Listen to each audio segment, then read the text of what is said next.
Good evening and welcome into the Pacers Podcast Show. I'm Kyle Newman, your host.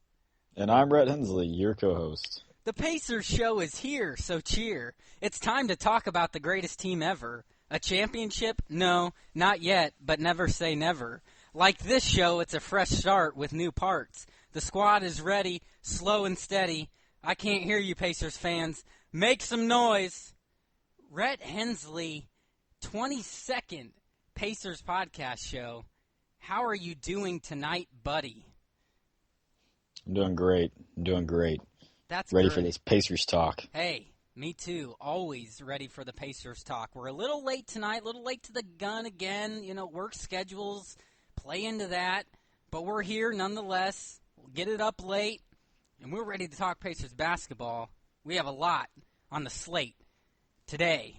That is Pacers offseason power ranking, PG's MVP comments, new Hickory jerseys, and top 5 centers. Hickory dickory. Rhett coming in with a quick one. And top 5 centers in Indiana history. You can always count on Rhett to come up with something he'll regret. All right, so let's get into this here, Rhett. Let's talk. You're in a good mood. This is good. You're alive. You're alive and well. You're up. It's after midnight. You're doing fine though. Doing great. That's what I'm I like doing to great. hear. It's a new slate. I like to bait. It is. And eat out late. You see, this Pacers podcast show is all about change and adaptability, and we're sticking with the times because you know, Rhett, tradition. Mm-hmm. I'm a man of tradition. iPhone 5, ladies and gentlemen, it will never go away. Idiot. and all he has to say is Idiot. That's all right. I'm all right with that. Rhett, one of our favorite things to talk about is anything off-season with what's happened, trades, free agency. It's been great. But we're going to talk specifically the Pacers off-season power ranking. This came out. This was pretty interesting. And I wanted to get your thoughts on what you think about where a lot of analysts and writers are putting the Indiana Pacers. I think it's quite disrespectful where they've ranked because I think it should be a lot higher. But a lot of roster changes over the past couple weeks. Additions of Monte Ellis officially, Chase Budinger, Jordan Hill, Roy Hibbert, bye-bye, David West, time to go too. Now this Indiana Pacers squad's left, and it's like, wow, a lot of great moves made here. Well, the analysts don't seem to think so, Rhett. So where do they rank against the rest of the league? Below the middle of the pack. They are on almost every analyst, Rhett, they are ranked 17th out of 30 NBA teams for their off-season power ranking. Before I even get into what they've said, tell me, respectful or disrespectful? I think it's very disrespectful. Now, I don't know what power ranking you were looking at, but the power ranking I was looking at has the Indiana Pacers ranked 25th. That's a third. I've got 2 at 17 and then a third at 24th. It makes me want to rip this editor's head off. I just don't understand it. We'll talk about it here, but let's hear what they had to say, starting with the couple that ranked them 17th around middle of the pack. Their attempts at converting a grind-out defensive team into a small-ball speed team overnight feels like the 40-year-old punk rocker. They should all wear mohawks and join the Warped Tour. Is the Warped Tour still a thing? That's what Matt Moore of CBSSports.com had to say, Rhett. What do you think about those comments? I think it's stupid. You know, I mean, the Warriors can do it. I mean, their defense isn't bad. I mean, first of all, they're not. Jordan Hill's not a. Go ahead, Rhett. Jordan Hill's not a great defender, but you know, when you have a coach like Frank Vogel, you can definitely mold them into a great defender. You got Miles Turner. This guy's showing very promising defensive abilities. I mean, come on. Yes. Here's what I find mostly disrespectful about this, and it just goes to show he doesn't know the Indiana Pacers. and what Frank Vogel has developed. This team is a grind-out defensive team that's not going to be converted into a small ball speed team. That's not the goal. This team will still be a grind-out defensive team. It's just they're going with a change in style of play. But Rhett, I don't like the way he words that he thinks these additions are taking the old defensive team, he thinks, into a new speedy offensive team. Forget about defense. That's not the case. Frank Vogel is very adamant about defense with this team. I think this will actually help the defense. It might take a while to get used to it in the different positions, but this will still be a grind-out defensive team, Rhett. Do you not agree? I agree, Kyle. It's still the Indiana Pacers, and you still have Frank Vogel. You still have Paul George. You still have George Hill. That's right. Come on. I think that they're not going to be the same on the defensive end. They're going to drop some, but I still think that they're going to be still a defensive team. Absolutely. And defensive maybe first. adding a little bit more scoring. Yeah, Frank Vogel, and how could you go wrong with that? Frank Vogel, that's his mantra. That's his bread and butter, defense first, and he's going to train these players for that are coming in. This new squad, the new chemistry, make sure that's understood. So I just find it very, under the surface, it's like they think that these additions weren't big enough at all. Like it's just offense. I just disagree with that, and it's not like we had the best defensive players leave. Roy Hibbert had a major decline on defense. David West was getting old and had been injured. But other than that, you have some solid players that were left on this squad still that are really good defenders, starting with the best one on the team, our superstar, Paul George.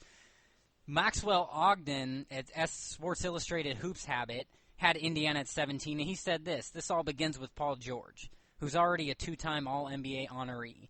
It'll also include perennial All-Star snub Monte Ellis and boomer bust rookie Miles Turner. If that trio can simultaneously live up to its potential, the Pacers will be a force. Indiana doesn't look like a championship caliber team, but that doesn't mean it can't reach the playoffs. It should. What do you think about his comments there? I think a little bit more respectable than the previous comments, but I still think for him to put Indiana at 17 is still disrespectful, Rhett. Yeah, disrespectful 17. I expect them to be in the top 10 in the league. Probably 12, top 12. You got to still think about the old Western Conference, but they're definitely not a ranked 17th team, and I think that they're going to be in for a rude awakening once this season comes and Paul George is out there tearing it up. Exactly. It's just another example of nobody gives the Indiana Pacers respect. It's been the case. Yeah. Ever since Reggie Miller. They don't do it.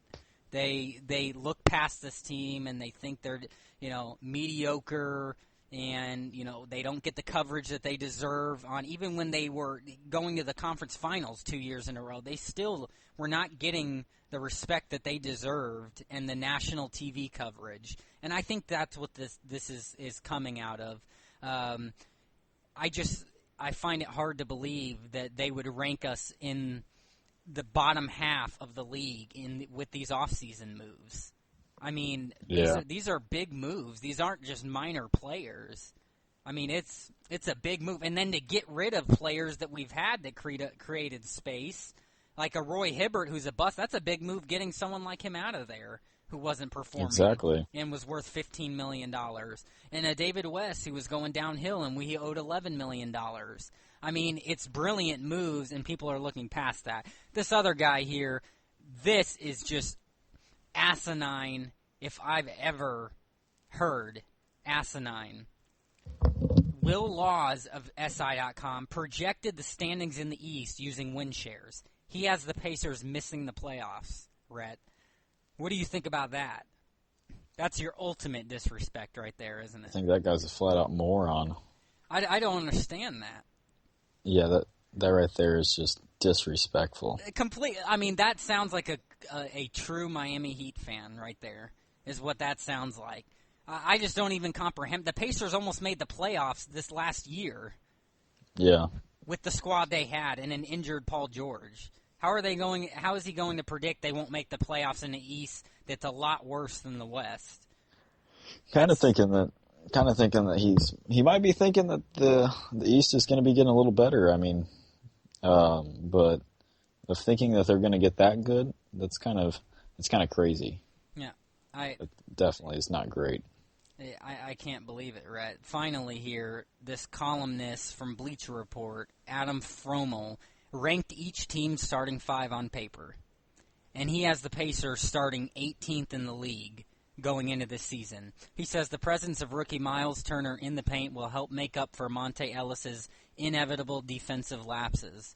Even if the Texas product struggles with his shot once he's guarded by NBA defenders, he'll be perfectly capable of making an immediate defensive impact around the rim. What do you think about those comments, Rhett, and where he ranks our projected starting five 18th in the league? Well, 18th in the league, just don't like it, but Monte Ellis, he does have a good point there. Monte Ellis he's not great on defense. I'll agree with that. He's already come out and said that he is a shooter. He's not into really the defensive play, and he did come out and say that. So he's definitely gonna have to have some work on there because I don't like those comments. Yeah, no doubt. I think that, Rhett, what annoys me the most about it is the fact that he has them 18th with the starting lineup. The bottom half of the league? Are you kidding me? I don't understand that. I mean, let's remind them. Let's go through these starters once again. We're looking at George Hill, Rodney Stuckey, C.J. Miles, Paul George, and Jordan Hill or Miles Turner. And it can be varied a little bit. That's a solid starting lineup. I would put that right around the top 10 in the league. I would say 11 or 12 maybe, because the West is very deep. So the Monstars over there. Yeah, so like the top six teams in the West maybe would be ahead of the Pacers, but I wouldn't put the Pelicans ahead of the Pacers. So if you look that far down, they were 8th in the West last year. Let's see. The Rockets, would you put the Rockets ahead of them? I don't know, Rhett. It's interesting, but I would not have them down at 18th. I would have them more around the 11 or 12 range. I think it's going to be a very good starting lineup that's going to prove a lot of people wrong. They're going to prove that they have a chip on their shoulder. Exactly. And, we saw the other day, from the looks of Paul George, he threw it between the legs down. That's impressive. It's impressive. It's pretty promising because that dude, he had some issues dunking last year when he got in. So to see him throw down that type of dunk, are we going to see the old Paul George back in the dunk contest or something like that? We're going to see the MVP material as he's saying. That's right. I hope so. That's what it will stem off of. That will be the key. It really will. But, yeah, Rhett, the last thing I want to mention here about this whole offseason, it's clear that Monte Ellis was the biggest signing for the Pacers. All right, and I read an article by Greg Doyle of IndyStar.com who said, yeah, good reference there, Billy Madison, classic, why Monte Ellis may drive Pacers fans crazy. You're going to love him or he's going to drive you nuts, is how he starts off this article. Basically, it has to do with offense and defense and the type of player he is, and we mentioned that. But he's played 10 seasons, 13,000 career points, 4 playoff appearances, and one coach calling him out in a spectacular fashion. So it's hard to tell, but we've mentioned it. That Pacers fans will love the way he can score because he loves the way he can score. He said, "I can tell you what I bring, scoring." That's a good confidence that we need after a career high average last year of 19 points per game, which was 13th among active players. And for 10 years into the NBA as a veteran, that's pretty darn impressive. You would think he was past his Exactly. prime, and then he puts numbers up like that. So that's a good thing. He also said, his agent said, a common theme from playoff teams during the free agent period is they want a guy who can get a basket when you need it deep in the playoffs. Monte is the kind of guy who can do that. His game works well in the playoffs. So that's the positive of Ellis, right? And I think that's what we will see, and that will be the key addition there that we'll need. But what goes on to say that we won't love is the 6'3", 175-pound Ellis defense. Basically, Larry Bird, gave him that 4-year, $44 million contract, said the pluses outweigh the minuses, but concedes that Ellis is not a great defender. We know that. So, Rhett, that's what it's going to – it's all going to – the eggs are going to be laying in that basket, defense with him. What do you expect?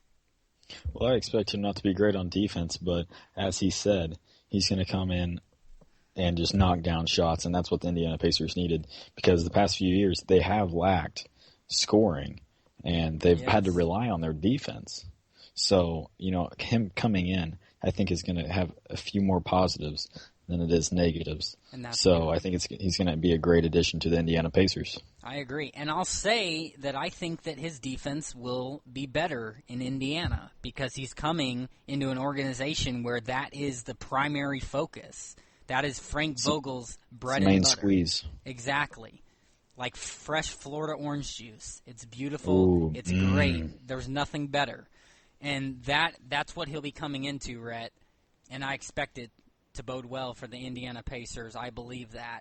And I believe that the Pacers will prove these critics wrong. And I think they will prove how disrespectful they're being. Once again, Indiana, being the underdog always, is going to have to be that and play that role again, Rhett. Exactly. But I will say this. This is a nice transition into this next segment here, Rhett, where we're going to talk about some interesting comments that Paul George made. And not just interesting, confident. And that's what I love in this man. But his goal, Rhett, next year is to be MVP. And he says, after being drafted into the NBA, I was playing from the bench and then tried to be a starter, then an all-star. My goal now is set to be MVP this year.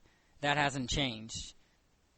Rhett, I love these comments. I would expect that from him, but to come out and say that in the offseason where we know he's working hard, we saw him for 6 games last year, for the confidence to be out like that, I hear words like that from Paul George, that immediately gets me excited and to think this man is back. Plus, we've seen him doing dunks.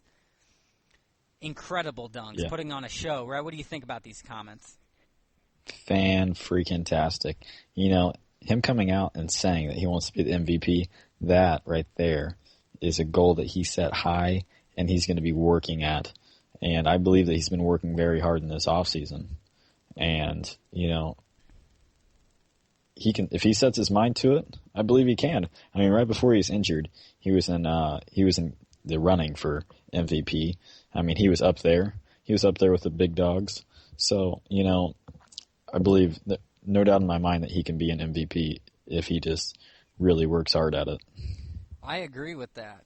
I do. And we are seeing that in his offseason with how much effort he is putting into it. It's just amazing to me. It really is. We're not even a year removed from his gruesome broken leg injury for Team USA. And the man returned in that same season to play and looked good. Not the old Paul George, but he looked good. I can't imagine what he'll look like come October. I mean, it's exciting to think about and see because I expect the old Paul George to be back. And I'll tell you what, Rhett, the old Paul George is MVP caliber. And that is what I will expect. Not to mention the additions this team made, the players he got familiar with last year. He's going to lead this team, and he's going to have even more of a chip on his back now to come back and prove people wrong that he is the old Paul George, and to prove the doubters wrong about this team.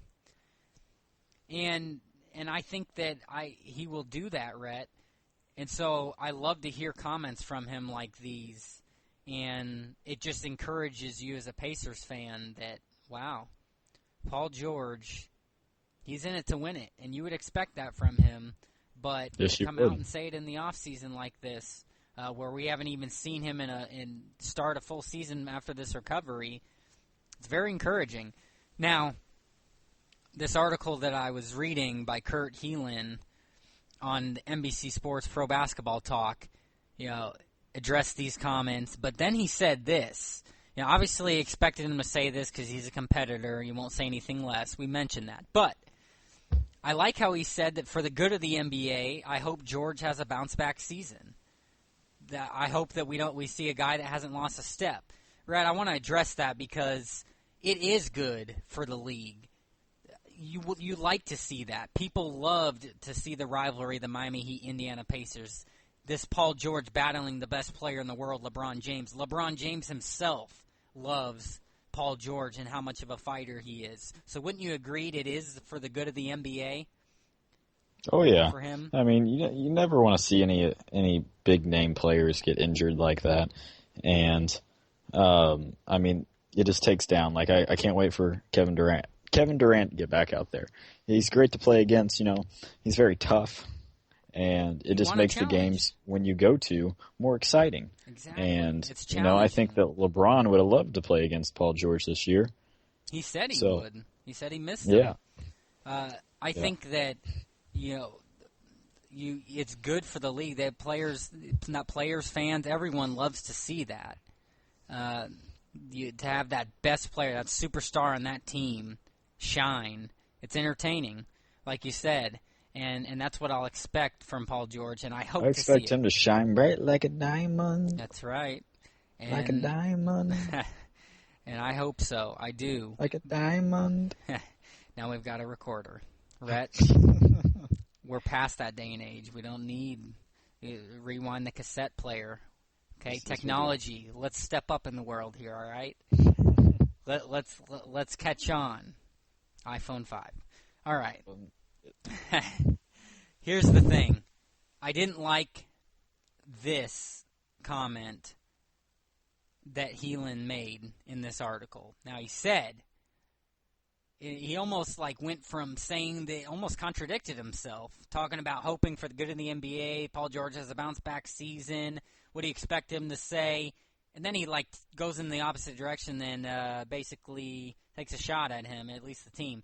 But the MVP award traditionally goes to the best player on a 50-plus win team that is a contender. And the Pacers are not that.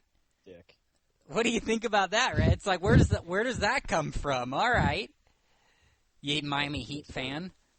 So basically we get a lot out of that. So he doesn't think he's going to win the MVP because that goes to the best player, obviously, and he doesn't think Paul George is that. He thinks that means you'll be on a 50-plus win team. That won't be the Pacers. Not even a contender. It sounds like this guy thinks that the Pacers won't even make the playoffs. Rhett, what do you think about those statements? It sounds like the guy says Paul George is going to end up probably, having a great bounce-back season. He hopes so. But it kind of sounded like he doesn't expect it. Yeah. That's what you're getting, Kyle? He doesn't expect, contradictory comments. It's like he doesn't expect it. And again, another disrespectful, that's an interesting number, Rhett. We can mention that. He says 50-plus win team. Do you think the Indiana Pacers are a 50-plus win team? I'd say high 40s, low 50s. So you're right there. Well, if we're doing an over-under, are you over-under 50? Oh, boy. I'm going to have some confidence. I'm going to have some confidence over. I love it. What's your number? Oh, yeah. I have to give a number? Yes, you do. Oh. I will give my number at 52 because I like even numbers. So do I. Honest to God, Rhett, this is bizarre. We just telepathically thought the same thing. I kid you not. 52 is my number. It's over. That is crazy. There's no, Great minds there's, think alike. it's not a coincidence, folks. Telepathically thinking here. 52, Rhett, is my number for the Indiana Pacers. Let's keep in mind they're in a weaker conference. The division is a tough division, so that will challenge that number because they do play in a tough division. But Rhett, aside from the Cavs, which will be there, you have to wonder, will the Bulls stay healthy? It's all going to stem down to what's Paul George and these new acquisitions, and can the Pacers stay healthy? Because if they can, the Bulls have been notorious to have players get injured. Yeah, and Jimmy Butler, he is injured. He gets injured at least once a year from what I've seen. Derrick Rose, you got him. He's a loose cannon. That's right. That's right. And Joakim Noah, he's another one. And he's getting up there in age. Yes. And he was injured. He was actually injured quite a bit last year. For quite a lengthy period, Joakim Noah was. So yeah, he was. Those factors, along with the Eastern Conference being weaker, I think gives the Pacers a good chance to snag 52 wins. Exactly. And 52 wins is enough wins. Paul George leading this team, because that only happens with Paul George's leadership. That's MVP, and that's what I expect from Paul George. Those type of numbers. So. I do think that we've already made that prediction. I think that puts Indiana at about the 3 seed. That's my I thought 3. I put Cavs, Bulls, Pacers. I think, was it you that had it switched with the Pacers and Bulls? Did you think the Pacers could be number 2? I think that they could be, just because of the fact that injuries have stricken the Bulls in the past, and I think that they could overcome that. Well, I love the confidence. I hope to see that. Especially with Monte Ellis and the Jordan Hill edition and these 2 great draft picks. Exactly. I expect that we will see, on a side note, Joey Young play a lot of minutes at the point guard position. I know. I'm excited to see both the draft picks play. It's going to be a fantastic season. It really will. It really will. So there you have it with with our prediction of 50 wins and all, Rhett. I can't wait to see when the schedule comes out. That we'll get to talk about the schedule a bit, but exactly. As far as this Pacers team and where they'll be at, Rhett, and you got Frank Vogel, Frankie V. That's right. Do you think that the Pacers are poised to make that deep playoff run? Will they be poised enough, as a prediction here, to make that deep playoff run based on the players we know that we have and what we've brought in? Yeah, I think that they could make a deep playoff run. Now, I would love to get matched up in the same area so we could play the Cavaliers and beat them. But, I think that we'll definitely meet them in the conference finals. That's what I love to hear. I hope so. Do you think Paul George... I'm going to do another over-under with you. Paul George, points per game next season. Over, under 23. Under. Well, whoa. No, I think I'll go over. I'll go over. Probably average, I would say maybe 25. 24 and a half. 24 and a half. Close, but a little off. Tell me why. 24. He has averaged, I believe, I think not this coming season, not last season, but the year before, he averaged right around, I think, 20. And I think that he's coming in with a big chip on his shoulder, and he's ready to get back out there and grind hard. And, I think that he can potentially, with his efforts and these great moves, he can get in, he can run the ball, and he can score. And I think that's what he's going to do. So I think it's going to be right around 24, just in that area. Well, I can respect it. I sure hope it happens. I'm going to be a little more trusting than that. I believe in the confidence of this man. He is a superstar. I think he's going to prove it. Over 23. I'm going 26. Wow, that's ballsy. I think Paul George will average 26 points per game next season because I think he is back. I think he will prove it. He will be leading a team in a weaker Eastern Conference, and I think that with the offensive additions, the Indiana will become more of an offensive team than they ever have been since Reggie Miller. That's what's going to happen. Now, defense will still be a top priority, but Indiana, no doubt with their smaller style of play, Rhett, quicker style of play, that's bold will lead news. to more offense, Rhett. And I think that Paul George is the centerpiece behind that, clearly. And it will happen. That's my prediction there. Let's hope we see it. MVP format. You also got to know he's sharing the spotlight, Kyle. He is. So, yeah, it actually makes me want to change my answer now. Well, you can't do that. Well, that would just be disrespectful. Oh gosh. Why? Well, I mean, you got to tell me now. What's the deal here? Well, I mean, you gotta think it. Monte Ellis, he's gonna want the ball. Excuse me, he's gonna want it. What's going on here? You gotta think Monte Ellis is gonna need. He's gonna want some ball touches. Obviously, I don't think that the two of them's gonna make up 40 points of the thing. I think it's gonna have to be sharing the love. That's what the Pacers are. They're a ball movement team. They are. So it's going to be a tough one, Kyle. It's a tough one. It's going to see what type of role Monte Ellis wants to play. I agree. Here's the thing. I think that it will be made clear right off the bat that Paul George has the ball in his hands leading this team. But when you see a guy that's just came off a season or a career high, are you going to tell him, oh, no, you don't get the ball as much? I think Paul George will. Yes. What are you going to do? I think it'll come down to proving, who will. Now, I think Paul George is not a selfish player. Yeah, he's not a selfish player, and he's come out and said that he doesn't want to be the guy that takes up all the shots. See, but I don't think he will all of them. But I think if it comes down to the end, it's definitely one or the other. I'll tell you right now, George we have two loose cannons right there. We do. Actually, we have three. Yeah, George Hill's hit his fair share of game winners. Yeah.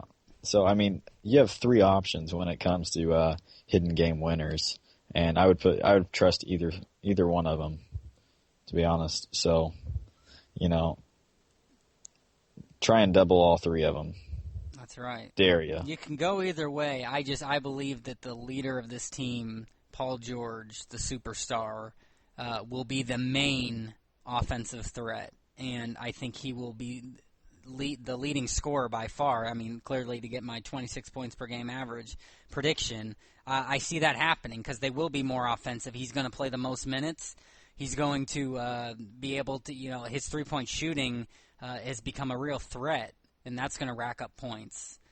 He essentially does not miss from the corner wing. So it's going to be exciting to watch, but we're pretty close there. We can agree to disagree a little bit on it, but nonetheless, they're still great predictions, and let's hope he is MVP caliber. Yeah, exactly. So we will see for sure. On another note, Rhett, as we get into this next segment here, this is something that just came up yesterday.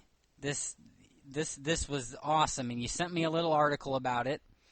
I love it. Pacers are going with some change, and that change might not be what you're expecting, but it's with something that we talked about on the show, right? Because we love the Indiana Pacers uniforms and jerseys, and we had a segment where we ranked the top 5 in history. Well, guess what? We may have to redo that because we've got ourselves a new themed jersey that the Pacers are going to be wearing as part of their alternate repertoire, a little throwback to the classic, maybe the greatest sports movie of all time, Hoosiers. Rhett, I've never seen it, Kyle. Okay. We throw the mics down. The show's over. That can't happen. You have to go to bed now. I'm kidding. Better yet, you got to go watch it. You can't live in Indiana and not have seen that movie. I'm kidding. This is so exciting to me, and For those of you who don't know, well, sorry. It is only one of the greatest sports movie that took place in Indiana. Hoosiers. Such a great movie. Please watch it. 30 years ago. And I haven't met one person that's not seen this movie, though. Just so phenomenal. But the Pacers are going to wear these hickory uniforms. Right? It says hickory. Just like it's beautiful. It's gold and red and unbelievable. But 30 years, they're inspired. I don't really see where this ties into to the Indiana Pacers. But, I like the jerseys. I think that, I don't really understand why they're doing it. I'll tell you why. Because a tribute to them. They're honoring this film because it's such a synonymous symbol of Indiana basketball. Indiana Pacers. But it's Indiana basketball, Rhett. It's the state of Indiana. It's true, Indiana basketball. And that's what's beautiful about it. I'm going to be very angry if they don't wear the short shorts with these. That would top it off. It'd be great. It'd be fantastic. The Hickory Pacers. Do you know how great that is? That on a lot of nights it's going to be the Hickory Pacers. And you know what? Sounds like some smothered ham or something like that. It does. Boy, do I love ham. I do too. Mm-hmm. But here's the thing, Rhett. Imagine the success that the Pacers had last year with the Flojos. Will these be the new Flojos? Will the Pacers win every single time they wear these jerseys? Will they go to the NBA Finals with these jerseys? Will they win the championship? You gotta know that the Flojos, those were something great, Kyle. I don't know if anything's gonna ever top the Flojos, buddy, but I can tell you right now, I will be getting my jersey, the Hickory Dickory Pickory, Snickery, Clickery. I'm running out of stuff now. But keep going, Kyle. Well, just to give a little more background, obviously 30 years celebrate this movie. This movie, Hoosiers, was inspired by Millen, the producer of the movie, 1954 Indiana High School State Championship team. And it won 2 Academy Award nominations, Best Supporting Actor, Dennis Hopper. Basically, he said, it's beyond my imagination. We're just trying to survive and make a movie without collapsing. We were shooting scenes just hoping to put together a movie that anybody would want to see. We really had no idea what we're doing. But this movie still resonates with basketball fans. 30 years later, many of the game scenes were shot in high school gyms in Indiana, including Hickory's home court in Knightstown. The Hoosier Gym remains a tourist attraction for fans of the movie. The jerseys are not currently available for sale. That is an interesting side note that's worth mentioning. But here's the thing, Rhett. The players, and Larry Bird loves it. Larry Bird, here's what he had to say about it. Our team will be honored to wear the Hickory uniforms because of the attention it will bring to the storied history of Indiana basketball and the success of that movie. Hoosiers takes us all back to a special place in time. Also, point guard Paul George posted a photo on Instagram modeling the Hoosiers-themed jersey, which will be worn at undetermined number of games over the next several years. This isn't just a one-time deal, Rhett. They're here. Wow. They're here to stay, and I love that. But Paul George... That's insane. I know it is. Now, George Hill, holy cow, did he look good representing that... He actually matched that photo. He does the gold hair. Matched the pants. Eminem. Was it the pants that are gold? Yeah, the pants are gold. There's gold letters on the red jersey. Yeah. It's beautiful. He matched it. He did. He must have knew something right before he got his hair done. Exactly. He was so excited. It's an honor to break this news. Pacers going Hollywood next season. Reggie Miller, the legend that he is, tuned in at George Hill. George loved the new uniforms. Nice throwback, but more importantly, love that your hair color matches new uniforms. I love that. Reggie Miller with a sense of humor in there. It's great, and he did look like a bad man in those uniforms. I love Reggie chiming in. The Hoosier Gym on Twitter chimed in. We already knew this, but the Pacers are officially the coolest NBA team on the planet. Amen to that. Exactly. It's a great movie. Fantastic. Yes, it's a great movie, folks, and these jerseys are absolutely phenomenal. So please, please, please, watch it if you haven't. But Rhett, it begs the question: do you think that these Hickory jerseys will be the FloJoes of last season? No. Well, that's one disrespectful, quick, blunt answer. Why not? Because I love the FloJoes, and I don't think that nothing's going to come like the FloJoes, buddy. The FloJoes are deep in my heart, and they are the thing that kept me going last year with the Indiana Pacers. That was my time. I loved watching us go undefeated until the final game, and the FloJoes. It was great to see. So it's a FloJoes thing? Come on, Rhett. Yes, that's like one of my favorite jerseys. Got to go with the FloJo. FloJo. And they will. And hopefully they get the same tradition, or started. Hopefully they get the same production, the same record, Rhett. Except the... I don't know. What, I like the FloJoes better. What is the... No, I was actually referring to the FloJoes there. Oh. Hopefully they bring those back and get the same success. Yeah, but, FloJoes over those jerseys. The Hickory Dickory Snickeries.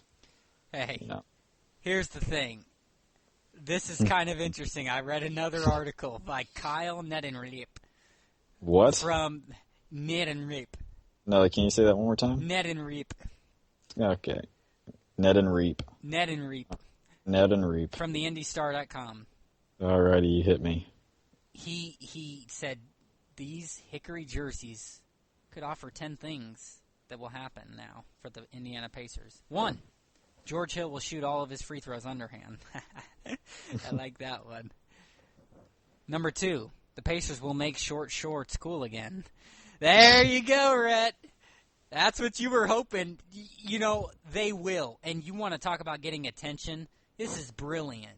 The Pacers, can you imagine how much more media coverage they'd get just from wearing these uniforms? People would be entertained to see them doing this throwback, such a famous movie. And if they wore short shorts on top of it, being the only team in the NBA, talk about some TV coverage. I'd love it.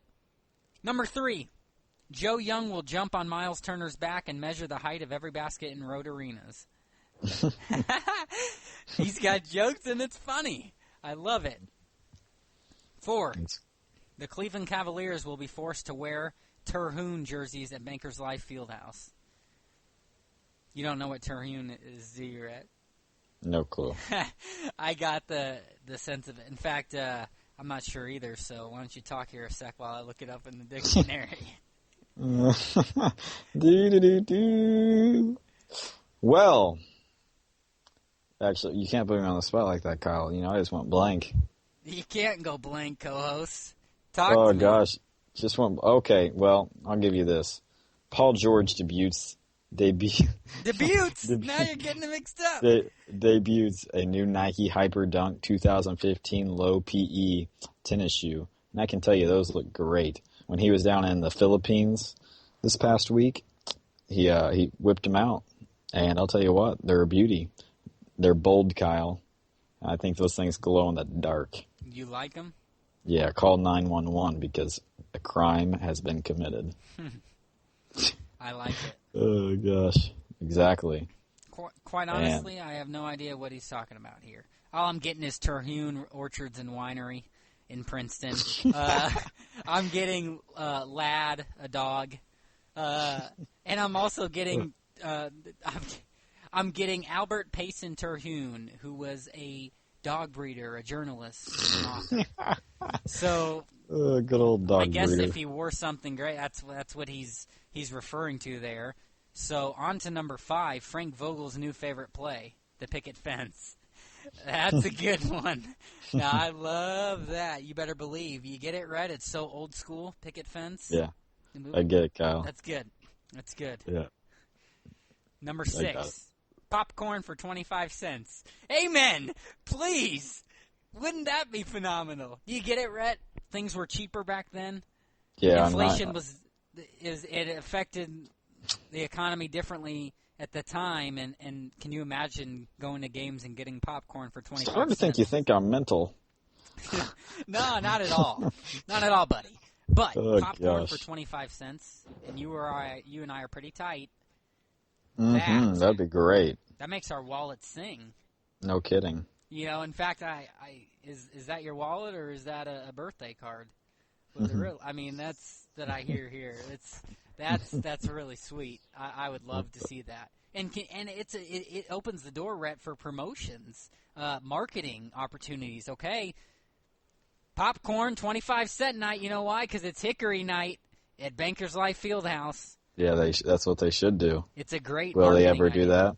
No, No. but it's a great marketing idea. But they should, because I would love to get that for 25 cents to get refills on the buttery popcorn that they sell there. Oh, No kidding. It's great. You have so much of that you can puke. Actually, I'm pretty sure it sucks. I hate getting popcorn from there. Well, that's just un-American. I love it. Number 8, actually number 7, Pacers sign new deal to wear Chuck Taylors. I would love to see that. Or the Converses. Oh, those are Chuck Taylors. Yeah, hey, bring them back, Rhett. Bring them back. I have myself a pair of Chuck Taylor Converses. I love them. Why not? The original shoe endorser of the NBA. Why not, Rhett? Okay. Exactly. Number 8, the NBA ditches the shot clock. Mm-hmm. That wouldn't that be? Hey, that would be interesting. Why not? Number 9, Vogel's pregame speech now includes, "Let's win it all for all the small market teams that never had a chance to get here." That'd be great. That is classic. Number 10, Paul George's new motto, "I'll make it." Amen. Rhett, if there's any better way to finish it, I'll make it. Coming off of his MVP comments, let's hope he makes it. That's all I can say. But exactly, it's a fun idea. It'll be fun to watch. If we get to go to a game and be honored to see those jerseys, that would be sweet. You got to come back, Kyle. You got to come back. I'd love to. I'll be there seeing their jersey. Don't worry about that, big guy. Will you? I will. You will. You will. That's good. I will. I do like green eggs and ham. Sam, I am. I love it, Rhett. I really do. I love it. Well, let's transition here into our final segment. And we're going in a different direction, Rhett, and I feel that things are about to get real interesting, to say the least here. We're going to talk about... You always say that, but we usually agree on about everything, Kyle. I expect disparity, all right? Okay. I do, because you just do that, Rhett. You just... disparity. All right, here's what we have. Top 5. Oh, boy. Best Pacers Go ahead, Kyle. centers in the history, Rhett. History. That's right. I'm starting with you. Number 5. You always start with me. Why do you have to always start with me? Because you deserve to go first, okay? As my co-host, I want to hear your number 5. That's a tradition. We started off. You started off. All right, I'm going to start it off. I'm going to say it, Kyle. Oh, boy. You might not like it. Here we go. But, he did take us to a couple conference finals. And, he was a big reason why we were there. So I'm going to say Roy Hibbert. I'm glad you're putting him in there. Great. Thank you. Thank you. Wow, maybe not as much disparity as I thought. I think that he deserves it because... He does. He was with that Pacers core that, just total brute force for the Indiana Pacers. And he was the big reason why they were there. He was the rim protector. He, that Melo block that I saw, incredible. He roughed LeBron up in the finals. He was their anchor. So that's why I'm putting him in there. And, he might have had the bad 2 seasons, but he had his run. He's the reason why the Pacers were there those years. He is one of the reasons, and I respect that, and I agree. We're close, but not quite there. My number 5, Herb Williams. This man played 8 years for the Indiana Pacers, from 1983 to 1989. Averaged 16.8 points per game. Rhett, great numbers for a player at that time when before Reggie Miller arrived. Kyle. They really were struggling. Not too long, he arrived after they came out of the ABA when they were hot. Yeah, back then they were a joke. Basically, he wasn't. And he deserves to be in the top 5, so I had to put him at number 5. Because, let's face it, those are phenomenal rebounds. Those are phenomenal numbers there. Not to mention, Rhett, that he averaged 11.6 rebounds in his career with the Pacers. So almost 17 points per game and almost 12 rebounds per game. That's a big man. Are you sure, Kyle? I'm sure. I'm sure as sugar. Alrighty. I'm sure as the sugar I put in my coffee, Rhett. I don't drink it if it's not in there. And that is phenomenal. You know, exactly. You want to talk about true numbers, Rhett? You want to talk about great numbers for center? Okay, I was wrong. I'm not sure, so. Sugar. I knew it. I put Splenda in my coffee, not sugar. All right, here's the thing. He's even better, which is why he deserves to be in the top 5 for the Pacers, Rhett. He averaged 22 points per game in his career for the Indiana Pacers. And I was right on the rebounds, 11.6. I was looking at the wrong row. 22 points per game. And almost 12 rebounds in 8 years with the Pacers. That almost makes me wish I would have switched him with my number 4. But I will say, Rhett, that you can't not put the man in there, especially at the time when the Pacers were so bad. 22 points per game? Kyle, would you like me to go ahead and go with my number 4? Your number 4? Yes. Well, sure. Do you respect it or you... Oh, wait. I get it. I get it. What you got? Well, that's good because I'm not the only slow one here. Goodness. Herb Williams. You know, in his average, with his, NBA tenure, he averaged 15 points a game and 7.8 rebounds. And I think that's through his whole career in the NBA. But he is 8th currently on the all-time rebounding list with 4,494 rebounds. Impressive. Indiana Pacers that was his time in the NBA. That's when he really shined. So, you gotta put the guy in there. It really, fantastic. You do, of course. You gotta respect the short shorts. You have to love it. But yeah, 20 points in his career, averaging 22 for the Pacers. That's unbelievable. Exactly. But I did put him in there at number 5. He was on a bad team. That didn't help. But the fact of the matter is he is a top 5 center in the Pacers' history. Like you said, 8th on the list. Was that in rebounds or points? Rebounds, yeah. You got to love rebounding. It's huge. So definitely could have gone either way with 4 or 5 with him. So we had ours switched. I put the big fella in at number 4, Roy Hibbert. That's right. And really, you've said a lot of why. This man came to the Pacers in 2008, had a lot of room to grow, but he was going to be the franchise center for the Indiana Pacers, and he showed that. He was the centerpiece for Indiana, and they would not have made the run they did without Roy Hibbert. He was the best defensive player on our team, probably the best defensive center in the NBA in his prime with us. I still remember the block on LeBron James. His offensive game had improvements until last year, really. The last couple of years, when he first came toward the end, he was awful offensively. In between, he was just fine, and he had plenty of 20-plus point games. One thing with him that keeps him down there on my list and might have even swapped for number 5, he was a terrible rebounder. For a center, that's a problem. When you want to talk about great centers in history, you like to think about rebounders as well. You got to look at all the stats, but you also have to look at what he did. And for the Pacers to lead them to the playoffs and the run that they did, he was the centerpiece. Now, for a 7'2", 280 big man. Was he a little soft? Yeah, just a little bit.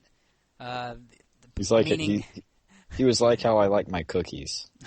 Soft and gooey in the middle. And chewy. Mm-hmm. That's right. Well, not to mention the fact that when a player would run into him, a point guard, he'd go flying like the like the guys like Daffy Duck on Space Jam by the Monstars. I mean, he absolutely really needed help in that aspect. But he averaged 11 points in his career with the Pacers, and what bothers me is 6.8 rebounds. For a big man of his size, it just has to make you shake your head, really. But you know what? It is frustrating, but you know what? He'll go down.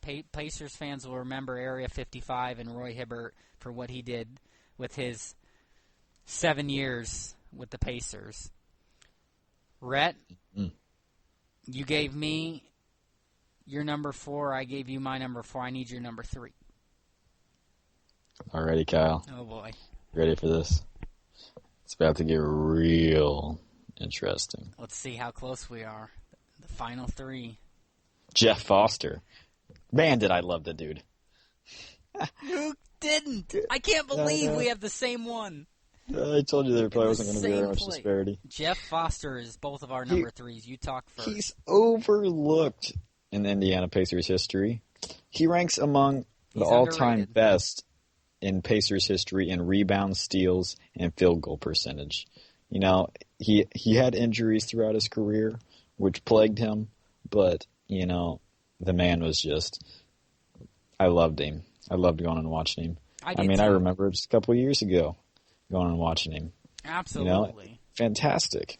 And here's what stands out to me. Well, first of all, he was 6'11", 236. He was a guy who gave relentless effort for the Indiana Pacers. You know what else he did? He helped lead this. He helped be a factor in getting this team to the only NBA Finals with Reggie Miller. You know what else he did, Rhett? Stayed loyal to Indiana. Stayed played loyal, his whole career in Indiana. And I love that. You know what else he did? To stick with the alliteration, he banked in a three-pointer. I know, we loved it, didn't we, Kyle? And that was phenomenal. Anytime a big man can make a shot, and it was impressive. It was deep.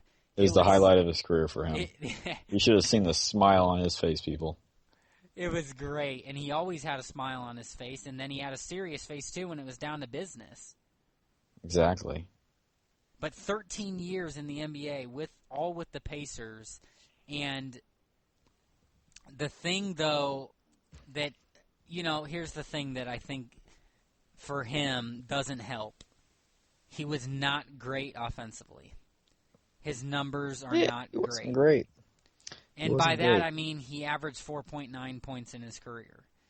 So, though, you may ask, well, why? I mean, yeah, you say underrated. Well, he had some years where he was up there, more in his prime. He had in 2004, 2005, 7 points per game. Could you repeat that? I gotta laugh. I'm sorry. It's not great numbers offensively, but it's still Jeff Foster. I still love the man, but the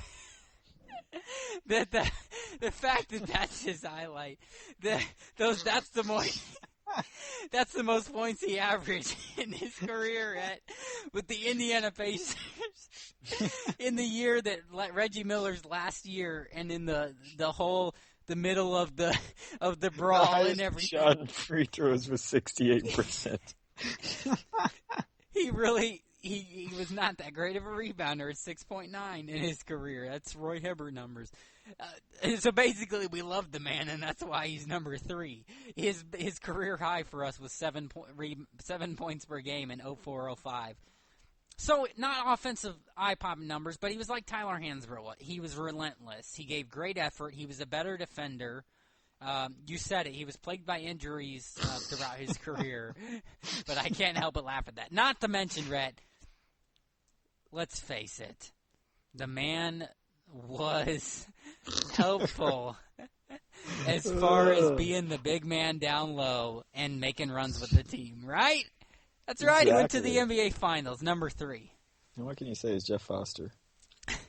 That's right. Well, that's what you can say. 4.9 points per game in his career. I don't know if that necessarily is right to put him ahead of Roy Hibbert and Herb Williams, who averaged 22, but you know what? I guess that we just love the man. That's why we got to put him He was there. loyal. He was loyal. He was. But you know what? That's all right, right? Because we did love him, but he was our number 3. So I need your number 2. How accurate are our 1s and 2s here? I have a feeling we have the same players, but I don't know if we have them in the same spot. Let's see. Who's your number 2? Jermaine O'Neal. We do. The respect is there. I'm not a fan of I'm not too big of a fan of him, but the man he had a great ability of scoring. His game was smooth. You know, the guy was just phenomenal. All right, I'm going to throw some stats at you, Kyle. His 8 seasons with Indiana consisted of 9,580 total points, 4,933 total rebounds, 45% field goal shooting. In his first season with Indiana, he had a career high and league-leading 228 blocks. Unbelievable. Exactly. You know, you just gotta look and see how impressive that is for blocking. That's just insane. Yes, it is. Yes, it is, Rhett. He's my number 2 as well, and well-deserved. And unlike you, I love the man. He absolutely was a huge role. It played a huge role. He was a huge factor in the Pacers' going to the NBA Finals, where he averaged about 13 points per game in his first year, I will remind you, with the Pacers. Incredible. Only missed 1 game that season. But beyond that, he had great numbers. In his career with the Pacers, he averaged almost 19 points per game, and he averaged almost 10 rebounds per game. Now, that's a center, Rhett. This man was he had his highs and lows. The lows was during the brawl. And I think we talked about it on a previous Pacers show. It tainted his image a little bit. But you know what? He still was a leader for this team and played 8 years with them and helped them make the runs that they did in the playoffs. And he played with Reggie Miller for a few years before he retired, which was great. But in his prime with the Pacers, 20 points, 20 points, 24 points, 20 points, 19 points, until it went downhill in the last couple of years. That's unbelievable. He deserves to be number 2, and quite honestly, when I think of the Indiana Pacers, he's, as we've talked about in previous show, one of the greatest Pacers of all time, and deserves to have his jersey retired in Bankers Life Fieldhouse. That's how I feel about Jermaine O'Neal at number 2. Yeah, I know that you do want his jersey retired, but won't happen. Well, we will see. Give me your number 1. All right, my number 1. You ready for this, Kyle? We might as well on the count of 3 say it at the same time because we know who this man's going to be. We got a signature from him. All right, ready, Kyle? 1, 2, 3. Steve Stanichevich. That's a good one. Rick Smith. Yeah, I didn't play along with you, Rick, because I knew you were going to pull something quick. Yeah, it's Rick Smith, the one and only. Rhett, why do you think he's the number 1 center in Pacers history? All right, you ready, Kyle? He's the number 1 in Pacers history. He averaged 14.8 14.8 blocks. Boy, someone's tired. Great. 14.8 points, 6.1 points. You know, he was underrated. He earned 1 All-Star selection. He was with Reggie Miller. Reggie Miller. Holy cow. Man, I am tired. All right. He was running with Reggie Miller during the great times. So, he was with the ups and downs, and the man just really made the Indiana Pacers what it was back then. He did. Him and the great Reggie Miller alongside 12 years. And he was Foundation. loyal to the Pacers. Once again, And that's what we like to see, we Kyle. respect a loyal Indiana Pacer, and that's what he was. About 15 points per game in his career. Phenomenal to see. You know, he did only average 6 rebounds per game, and that's very Roy Hibbert-esque when the man was 7'4", 250. Red, it surprises me a little. He should have gotten more rebounds than that. But he played with the Davis brothers, and they were rebounding machines. It's like Lance Stevenson stealing the rebound from Roy Hibbert. That's pathetic. You basically you had good rebounders aside from that, so he really didn't have to rebound, but he should have averaged more than 6 rebounds per game at his height. He was even bigger than Roy Hibbert, for crying out loud. But solid. When you think Indiana Pacers, you think Rick Smits. Again, the Pacers don't make the playoff runs that they made with Reggie Miller without Rick Smits. The man was clutch as well. Hit himself the share of game winners. Right when fans were looking to give up on the man, they stuck through with him, and he didn't disappoint.